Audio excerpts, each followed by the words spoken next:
زہرا کے بابا جو فرما دے، حسنین کے نانا جو کہہ دے وہ حق ہے، بے شک حق بات ہے۔ وما ينطق عن الهوى، ان کی زبان پر تو وہ بولی بولتی ہے جس نے پوری کائنات کو بنایا۔ آئے ہیں کیا کہنا ہے، کیا کہنا ہے حضور؟ اللہ اکبر۔ حضور نے فرمایا 4 باتیں ہیں جن کی وجہ سے نکاح ہوتا ہے، بے شک لمالها ولدینها ولجمالها ولحسبها، 4 باتیں ہیں، ولمالها۔ اب یہاں جھانک کر کہنا کہ حضور نے سچ کہا کہ نہیں۔ جب رشتہ ہوتا ہے بیٹے کا اور پوچھا جاتا، لڑکی والا پوچھتا ہے کہ تمہیں کچھ چاہیے، تو زبان کیا بولتی ہے کہ ہمیں کچھ نہیں چاہیے، بس ہمارے برات کی خاطر کر دینا۔ اللہ، لیکن یہاں سے دل کیا بول رہا ہوتا ہے کہ ہمیں بڑھیا بڑھیا سارا مال چاہیے۔ جھوٹ بولتے ہیں لوگ جو کہتے ہیں، بیٹی والوں کو بے وقوف بناتے ہیں کہ ہمیں کچھ نہیں چاہیے، بلکہ دل میں یہ بات چل رہی ہوتی ہے کہ ہمیں تو سب کچھ چاہیے۔ حضور فرما رہے ہیں تو نکاح ہوتا ہے مال کی وجہ سے، والجمالها یا خوبصورتی کی وجہ سے۔ حضور غوث پاک کی محفل ہے، ان کے بابا بھی نکاح کا معاملہ آیا تھا۔ اللہ اکبر۔ اب آپ مجھے بتائیں کہ لڑکی کا رنگ اگر کسی کی بیٹی اللہ نہ کرے کہ کسی کی بیٹی کے جسم میں کوئی نقص ہو، آنکھ میں یا ناک میں، تو اس کی بیچاری کی شادی کے لالے پڑ جاتے ہیں۔ آپ مجھے بتائیں کہ اگر اس کا رنگ کالا ہے تو اس بچی کا کوئی قصور ہے؟ نہیں کوئی قصور۔ ارے بولو بھائی، یہ رنگ کس نے بنایا؟ تو اعتراض کس پر گیا؟ اللہ پر اعتراض کر رہے ہو اور کہہ رہے ہو کہ ہم مسلمان ہیں۔ مسلمان تو ہیں پر نام کے مسلمان ہیں۔ صحیح بات ہے۔ رنگ خوبصورتی کیا ہے؟ لقد خلقنا الانسان فی احسن تقویم۔ اللہ تعالیٰ نے تو انسانوں کے بارے میں فرما دیا کہ ہم نے تو بہت حسین بنایا، خوبصورت بنایا ہے۔ ثم رددنا اسفل سافلین، یہ تو اپنے کوکرموں کی وجہ سے، اپنی کرتوتوں کی وجہ سے یہ اتنا نیچ ہو گیا، اتنا گر گیا، اتنا بدصورت ہو گیا۔ اس کا کردار، اس کی عادتیں اتنی خراب ہو گئی، کس وجہ سے کہ اس کے کام پتہ یہ چلا کہ اللہ تعالیٰ کے یہاں چہرے کی رنگت نہیں دیکھی جاتی، اس کے یہاں دل کا معاملہ دیکھا جاتا ہے، کیا کہہ رہے ہو حضور، کیا کہہ رہے ہیں؟ اس کے کردار دیکھا جاتا ہے۔ اعلان نبوت سے پہلے 40 برس تک تو حضور یہی لوگوں کو سکھاتے رہے۔ سبحان اللہ۔ ارے کیا ارے یار لڑکی کا رنگ ایسا ہے، اور اپنی لڑکی کا رنگ کسی کے گھر میں اگر کالی لڑکی اس کی خود کی پیدا ہو گئی پھر کیا کریں گے؟ تو صاحبو، قبر میں میت اترنی ہے، اور کہنے والے نے کہا ہے کہ قبر میں میت اترنی ہے ضرور، جیسی کرنی ویسی بھرنی ہے ضرور۔ گر جہاں میں 100 برس تو جی بھی لے، قبر میں تنہا قیامت تک رہے، اور کر لے توبہ، رب کی رحمت ہے بڑی، قبر میں ورنہ سزا ہوگی کڑی۔ سونے والے، او سونے والے، رب کو سجدہ کر کے سو، کیا خبر تیری صبح پھر ہو نہ ہو۔ پتہ ہے کسی کو؟ اور میت بے نمازی کی واقعہ مختلف روایتوں کے ساتھ ہے کہ ایک شخص کا بات کہاں سے کہاں نکلتی جاتی، بات آ رہی سمجھ میں؟ لطف آ رہا ہے آپ کو سننے میں؟ اسی کو سناؤں آگے، سنیں۔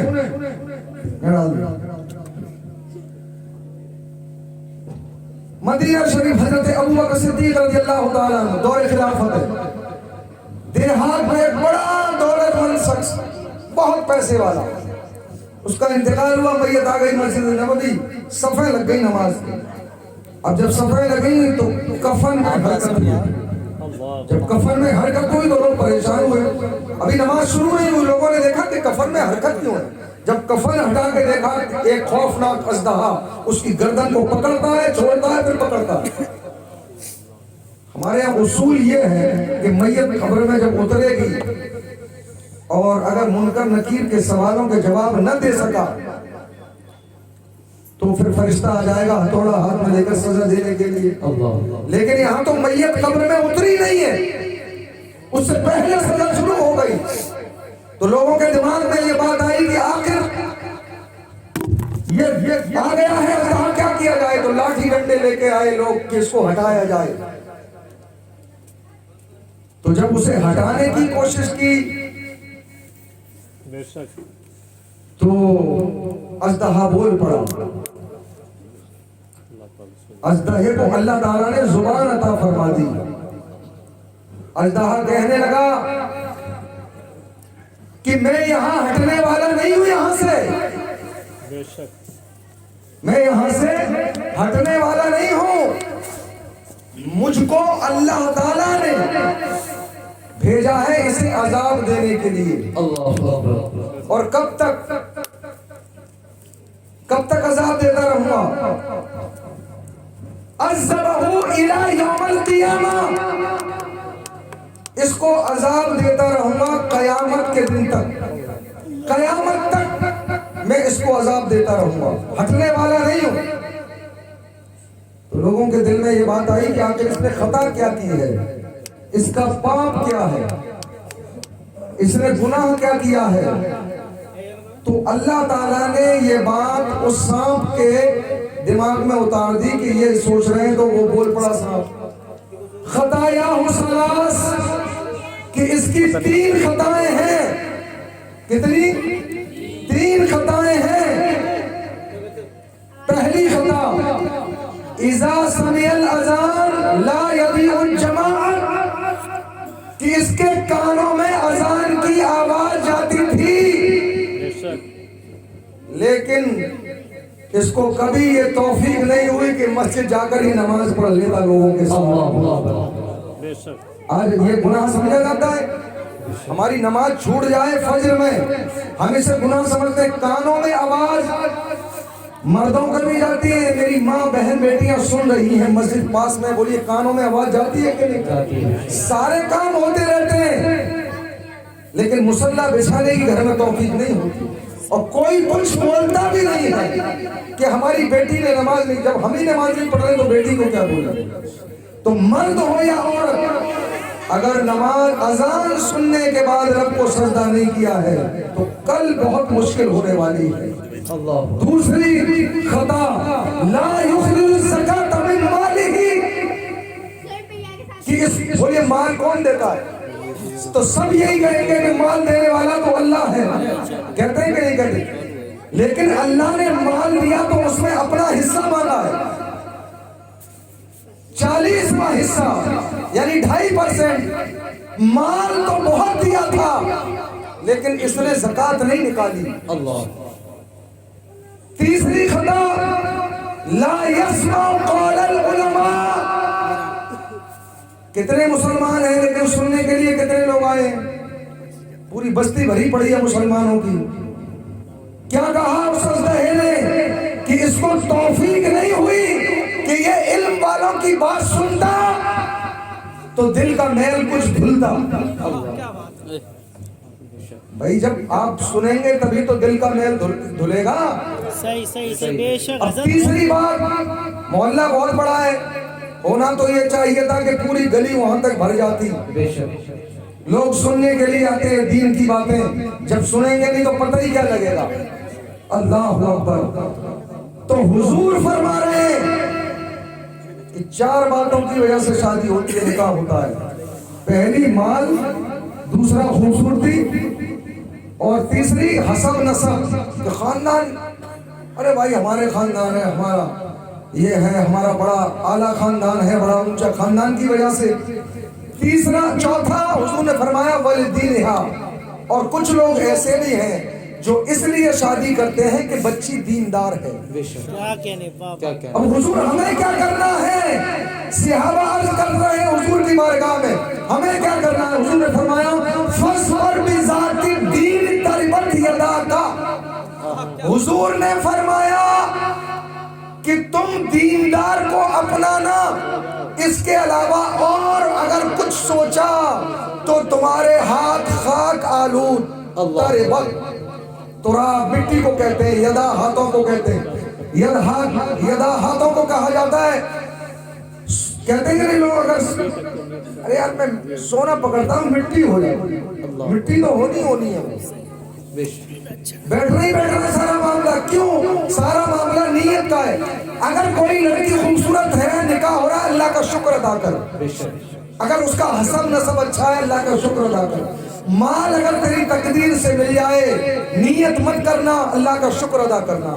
لیکن ڈیٹ کرنا کیا ہے؟ حضور نے فرمایا کہ دیندار سے شادی ہونی ہے، نکاح دیندار سے کرنا. اس صحابہ کو حضور بتا رہے ہیں اگر یہ کمپلسری ہے،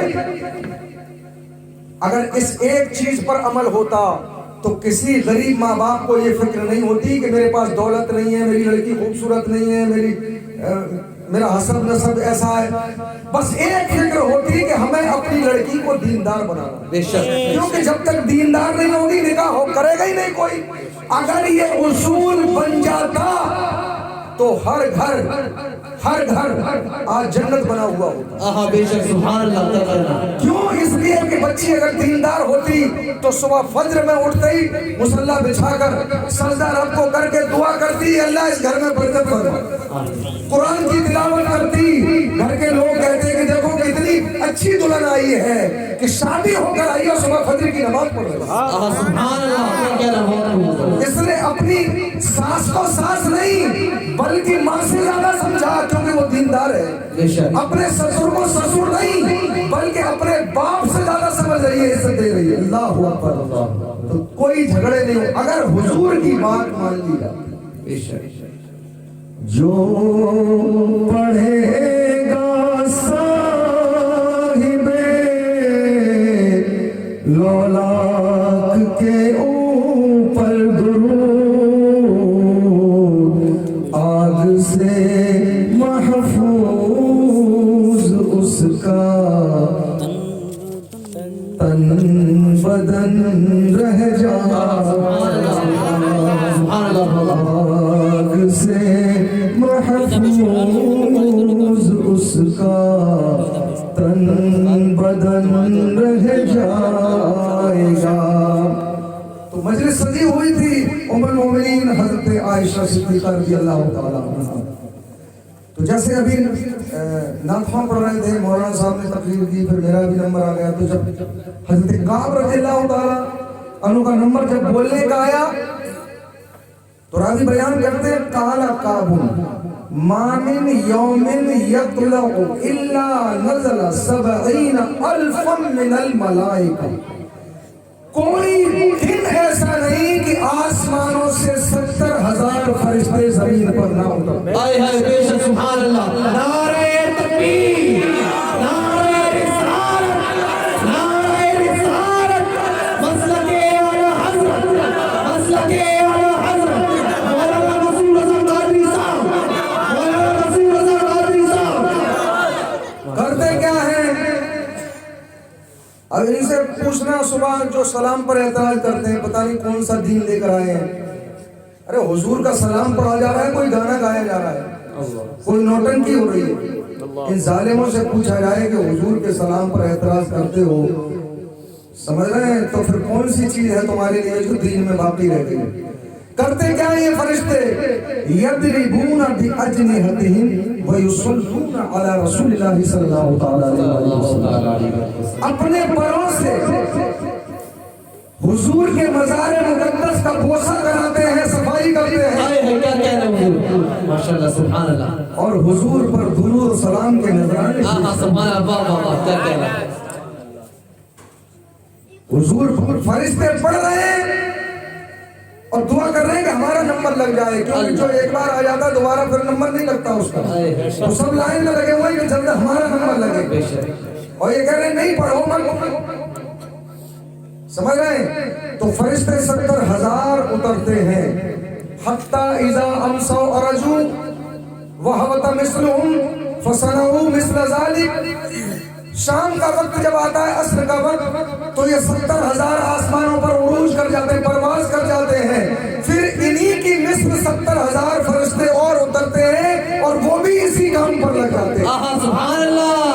بہت خوب. حتی اذا انشقت عنہ الارض، فرماتے ہیں حضرت کعب رضی اللہ تعالیٰ عنہ، یہ سلسلہ کب تک جاری رہے گا؟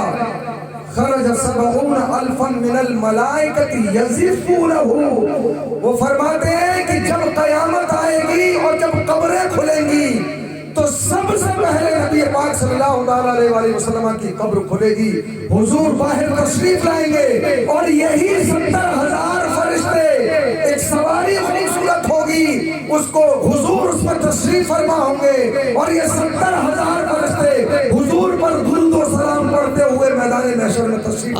سبحان اللہ. نعرہ تکبیر، نعرہ رسالت، نعرہ رسالت، مسلک اعلی حضرت، مسلک اعلی حضرت، بستی بستی کریا کریا، بستی بستی کریا کریا، علم کریا علم کریا. پیڑ پودے سلام کرتے ہیں، کیا کہنا، جانور احترام کرتے ہیں، میرے آقا کے ایک اشارے پر سنگ ریزے کلام، سبحان اللہ. سنگ ریزے کلام کرتے ہیں. حضرت ابھی حضور غوث اعظم کی جب کرامتیں بیان کر رہے تھے آپ سن رہے تھے.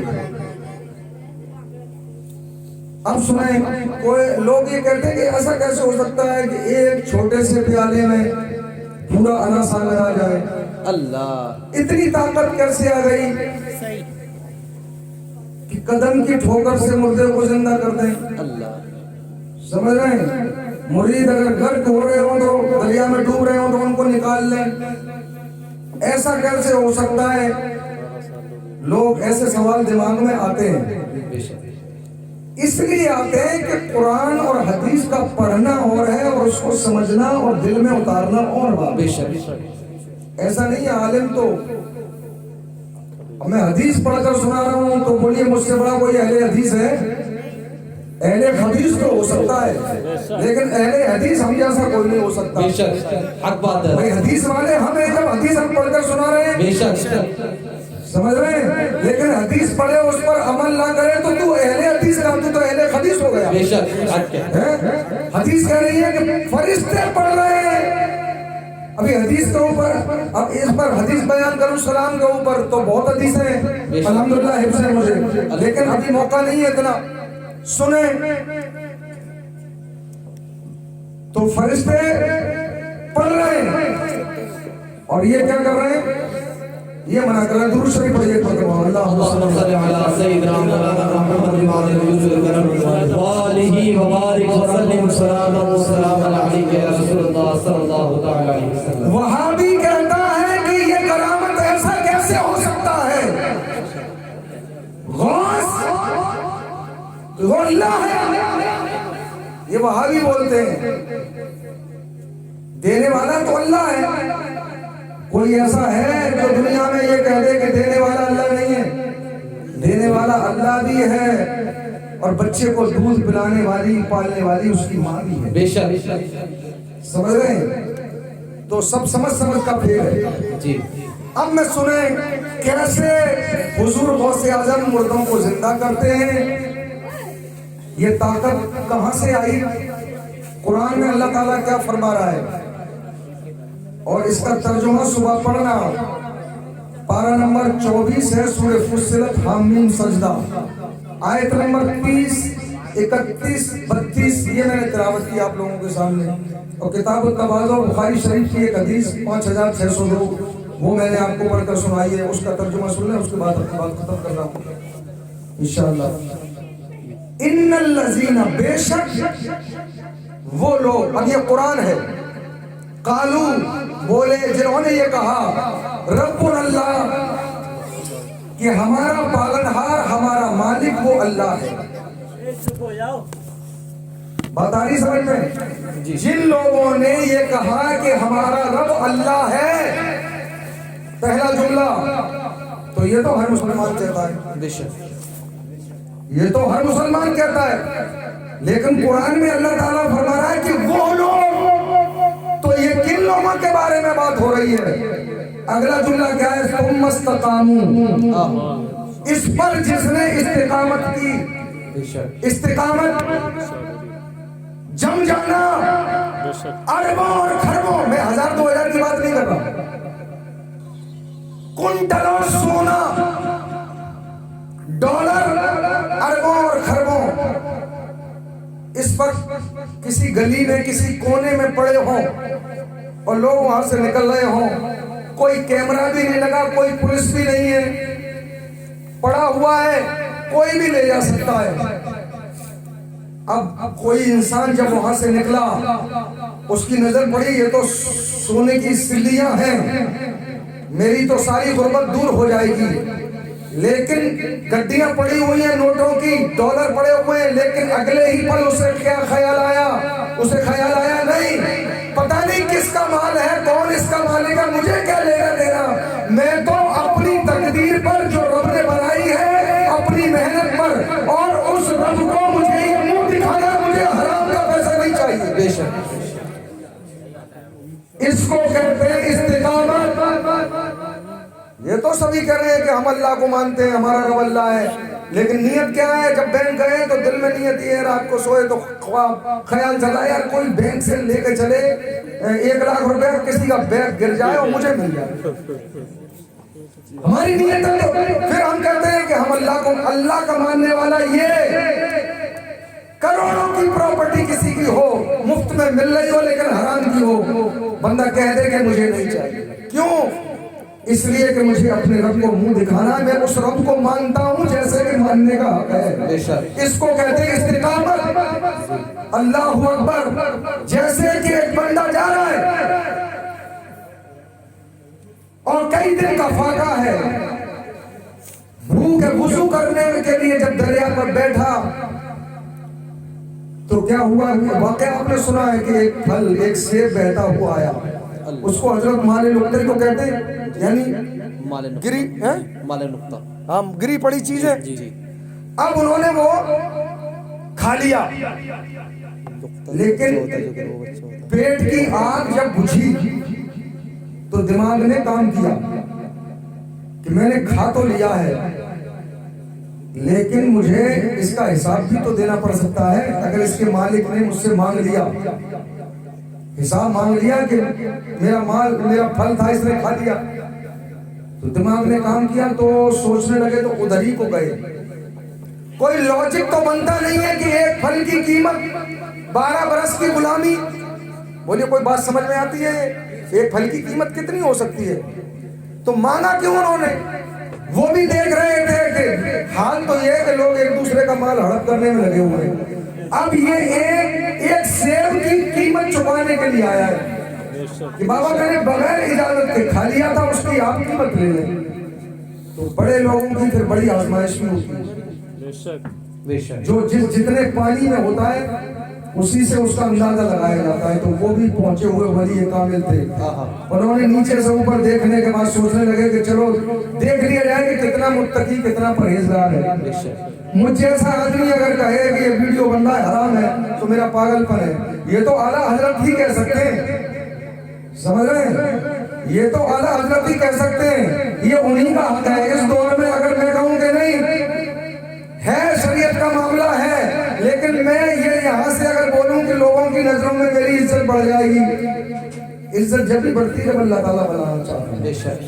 شریعت ہے، اپنا سارا معاملہ ہے، سب کچھ 200 برس یہ اسلامی تاریخ ہے، 200 برس یہ جو مشین ہوتی ہے چھاپنے والی، فتویٰ آیا ہوا تھا کہ نہیں، اس سے چھپا ہوا قرآن جائز نہیں مانا جائے گا، کوئی دین کی کتاب پریس میں نہیں چھپے۔ 200 برس یہ کام رکا رہا، سارے پوری دنیا کے علماء اس پر متفق تھے۔ 200 برس آج دنیا میں کوئی ایسی جگہ ہے جہاں پریس میں قرآن نہ چھپ رہا ہو؟ وقت بدل گیا،